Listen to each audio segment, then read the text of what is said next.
Hello, YouTube. This is the Galley La Podcast, and today we are going to be reviewing One Piece Manga Chapter 1139, Mountain Eater. So please like and subscribe if you have not. I'm Akainu Fanboy. The other guy is Geboss, and we basically are graced with this great chapter. We have a continuation of the Who's Who thing. I literally thought it was the same picture as last week. Yeah, when I first saw it. Not much progress there. Yeah. I don't know where this story's going. But not great. Yeah. But anyway, back to the main event then. So the sun's about this head because the castle's so big and they're looking around right now. They have further discussion about Loki, and they get in there and they start to find the throne room with the red carpet and everything like that. Mm-hmm. And they see all the damage that's been done over here too, which is kind of interesting to have a throne room, and then they find the demon mark here. So thoughts on that? So I like that Brodo specifically points it out as something that's used to summon demons in some countries. So I mean, it looks like kind of what like Brook was summoned in as when he was sent away by Kuma. Yeah. That's probably what they're referencing. But I think it also has to tie in with the Gorosei and the God's Knights and everything, because rereading last week's chapter, when Shamrock pulled out Cerberus, it didn't say mythical beast Zoan or anything like that. It just said Cerberus, just like the Gorosei just had their forms stated, not their devil fruits. So I'm still sticking to the demons theory with them, or devils or whatever they're going to be called, especially based kind of on last week as well. We saw with the mural and everything that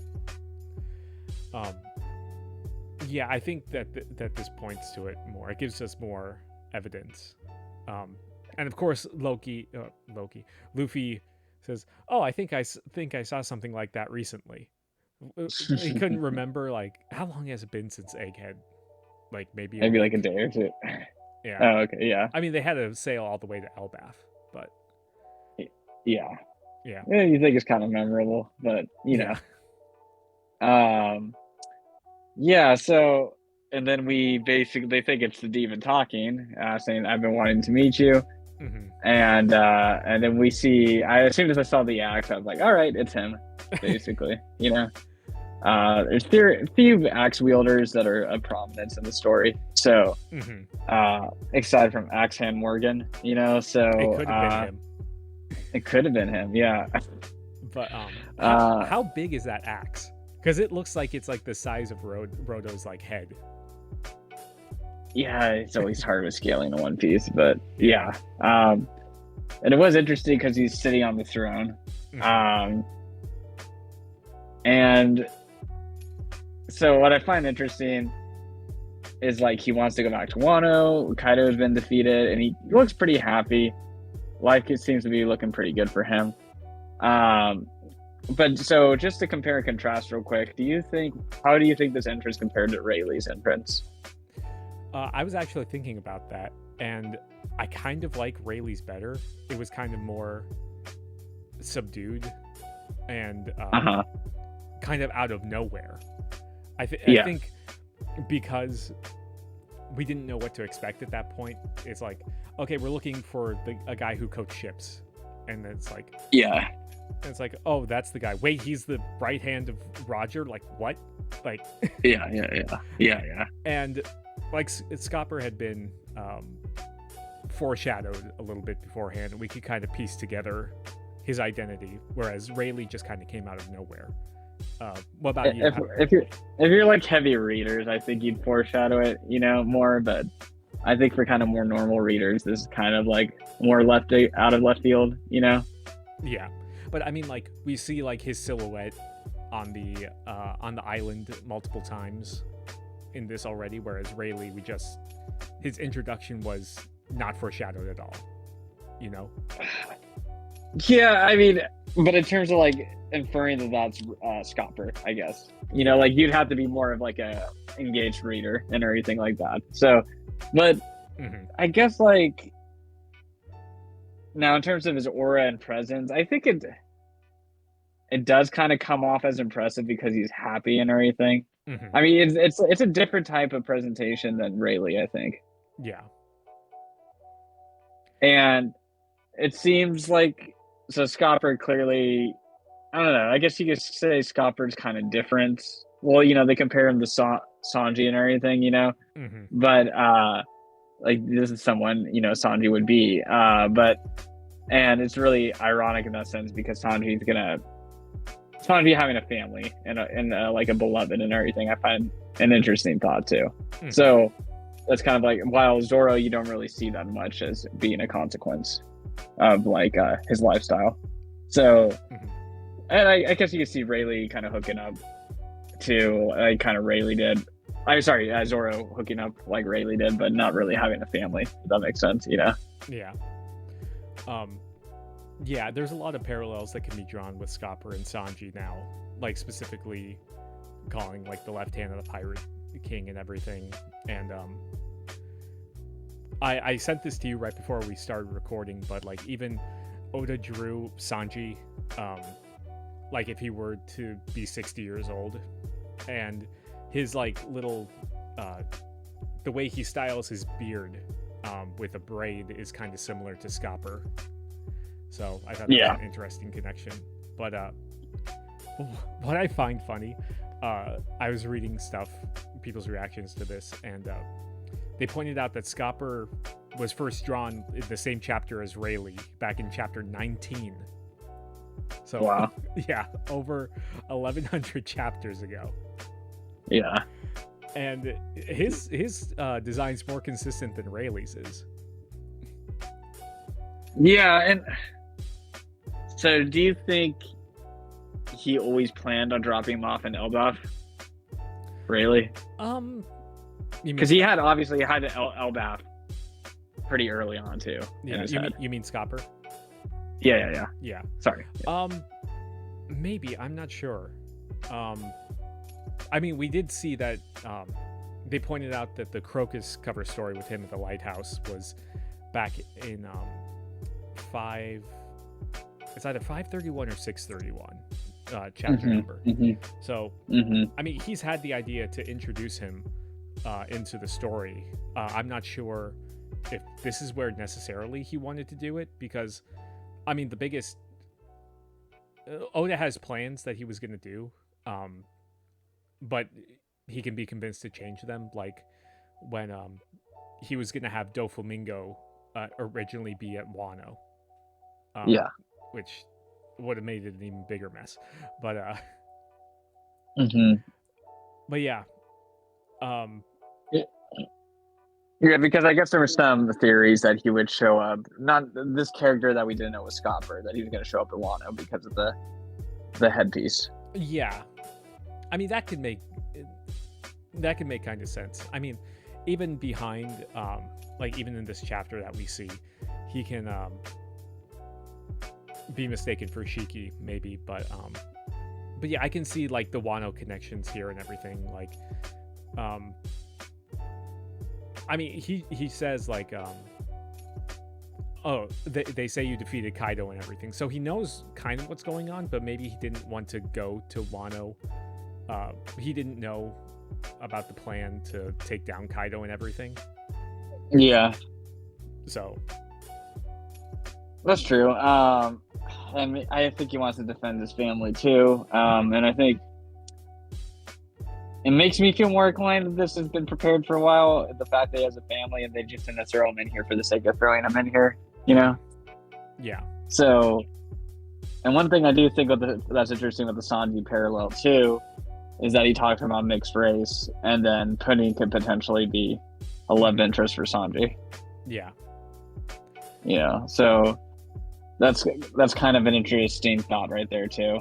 Yeah. But speaking of mixed race, really quick, we see like he name drops a couple, like the Buccaneers, the long legs, the long necks, the Wotans, which Watatsumi is from Fishman Island. But we've never heard of the Dosan Dadas before. Okay. So I have no idea what those are going to be. More to intro. Yeah. I did see someone say like Dosan is has something to do with like hammers or something like that. There was like a hammer fish from Fishman Island too. Yeah, I mean his name was Dosan. One of Hodi's people, but very, very memorable. Yeah, I think he got taken out by Chopper. The one of the few fights that Chopper's had post time skip. Yeah, but yeah, I do like his interactions with like with them and everything, with Luffy, because he seems to know more about like what Loki's true intentions are, because he even kind of, I guess he knows what Loki's powers is, because he tries to warn Luffy's like, do you even know the kind of power Loki wields? Like if he starts running amok, there'll be casualties. So yeah, I feel like we're getting a little teased at what his power is going to be. Yeah, but then Luffy just kind of brushes it off like, oh, we're just gonna go find the key now. Looks like he's gonna talk for a while. Yeah. One thing I do kind of find interesting is, I might be reaching, but at the same time, I'm probably not. He's on a throne where a king is, so I think he probably is King's Haki. I mean, it's a possibility. And if he has King's Haki, and if he's a parallel to Sanji, then Sanji has or will get King's Haki. Yeah. No, I mean that's open for interpretation, and I feel like it has evidence behind it. But yeah, speaking of Haki though, really quick, he did say that he came to the castle because he sensed a surge of Haki. I can assume that that's from where Shamrock and Gunko came in from their thing. So that does seem to be like a Haki-based thing. So yeah. We kind of assumed that it was more of Imu's powers, but I don't know. We'll see. Yeah, definitely. Oh, also, I'm just looking at this again with Sanji. He's also kind of dressed like Sanji with like, because we've seen Sanji in like the floral shirts and shorts. Yeah. So, I mean, I think Oda's just drawing a lot of parallels here. Like Luffy just straight up says like, "Oh, I bet Sanji will end up like him when he's older." Yeah. But yeah, go ahead. No, for sure. And when they talk about the story, enemy pirates surrounded the hospital trying to capture them. But that one man armed with nothing but his two axes fought off hundreds by themselves, all by himself. One man with just two axes. And that's not even the craziest part. When the battle was over, not a single tree was left standing. He stripped an entire mountain bare. So, I don't know if there's too much. Okay, so I one parallel I kind of thought of here a little bit was Sanji feeding Luffy, recuperating him. But like aside from that, I can't think of like a parallel story that would match up like that, you know? No, I mean, they don't have to be like 1-to-1. Perfect. Yeah. Yeah. But yeah, but I do like that they are like establishing that, because I think before we were kind of saying like it was a fan thing that Sanji was called the left hand, you know? And now we get like the straight up thing like, oh, Scopper is Roger's left hand, so. And he rivaled Silver's Rayleigh. Yeah. Yeah, so it would be interesting to see more of like how Scopper and Rayleigh interacted, because we see a brief glimpse of like how Scopper and Roger interacted here. in a little flashback. But once again, that's drawing another parallel between Luffy and Roger, just their personalities and everything. Right. So, yeah. Yeah. So I do find that interesting, and then him having the key too. So it looks like they're gonna have a fight, which obviously power scaling will go through the roof right here. And I think that's going to be very interesting to see how strong Scopper is at this point, you know? Yeah. Because Luffy's obviously at extended combat with Rayleigh. Yeah. I mean, oh gosh, we're going to have to put Scopper on our tier list next time. Let's go! Yeah. Do you think he's stronger, than Zoro Sanji? Maybe at this point, yeah. Yeah. But, yeah. So I did want to talk about a little bit about this treasure room because, so we saw earlier, at the beginning of the chapter, Roto said that, the only ones who probably know where to find what we're looking for are a few of the Greybeards like Elder Jarl. So, if that's the case, Jarl knew where the key was at. Why is all the treasure gone? Because wouldn't you think that the treasure would kind of be used for the people and not kind of like ransacked like this, you know? Sure. So, and it said that I think Jarl was one of the few people who survived the ordeal with Loki. So, I'm wondering if there's more to the story than this. Right. Like if he took the treasure, or something. I don't know. I feel like there's something there. What do you think? Yeah. So yeah, there's a possibility. Yeah, it's a little strange how the key's just kind of left there and everything. Yeah. There it is. So yeah, I'm curious to see how that develops. Yeah, we're probably going to get more and more of the lore with Loki as the fight progresses. Yeah.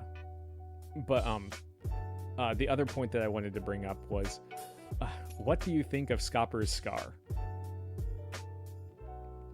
Do you think that that's a flame scar? It's possible.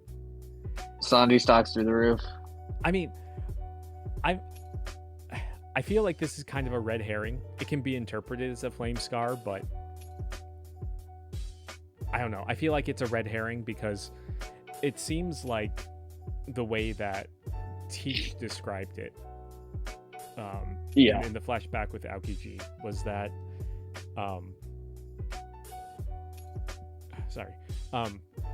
was that the black ship that was sinking people with the whirlpools was constantly like at sea doing this, keeping the poneglyph safe. So I don't think that would be Scopper because it said that he's been on the island for the past 20 years. But we did see that he went out, like when he met up with Chris. Yeah. So I don't know if he would do that, like, because he would know where the poneglyphs are because he went there with Rayleigh, and Roger and everyone. So it could be the fact that he took one of them to kind of ensure that no one would get to Laugh Tale unless they came through him, you know? Yes, correct.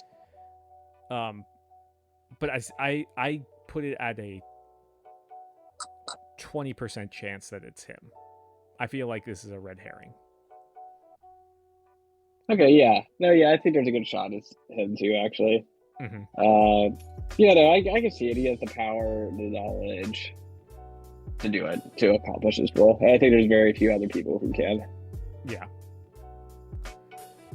But Yeah, I don't know if there's going to be another chapter next week because this is like four banger chapters in a row.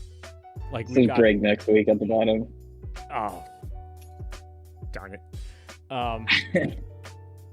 Well, it's been a good run. It's been a good, solid like 4 chapters. But yeah, I really enjoyed this chapter. I'm gonna be interested to see like what Scopper, like what his power set is. But, yeah. But yeah, how about you? He's gonna one-shot Zoro. Yeah. Because, that's just what's gonna happen here. But yeah, it's cool to finally see him after all these years. So I think it's pretty great, actually. Yeah. But yeah. All right, well, please like and subscribe, give them that. So question for everybody, do you think that Scopper is the man marked by flames? Leave your thoughts below on the chapter review, and we will see you guys soon. Peace. See ya.